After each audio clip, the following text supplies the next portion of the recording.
San Miguel Beermen may backup import na. Nakatakdangang palitan itong import nilang si Marcus Lee, dahil hindi kontento ang management sa ipinakitang laro ni Marcus Lee sa mga games ng SMB.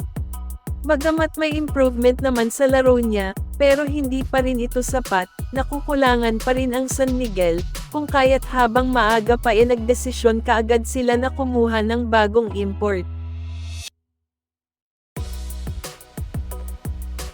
At si Justin Patton nga ang napusuan ng SMB, siya ay 28 years old, listed 6'11" pero meron namang nagsasabi na 7'1" daw ang import na ito.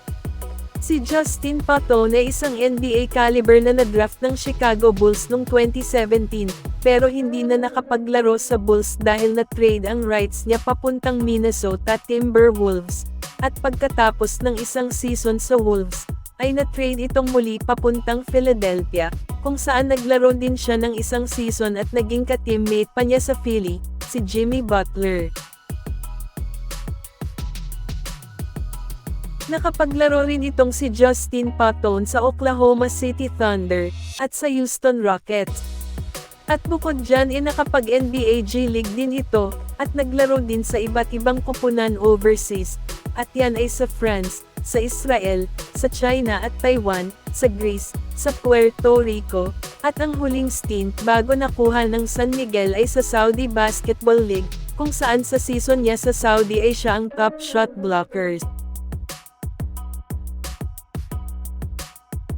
Sa NCAA Division I ay naging ka-teammate naman ni Justin Patton, ang kababayan nating si Kobe Paras, sa Creighton University.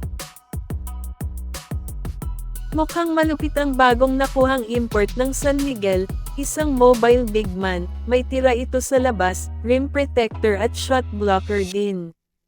For sure aabangan ito ng mga PBA fans.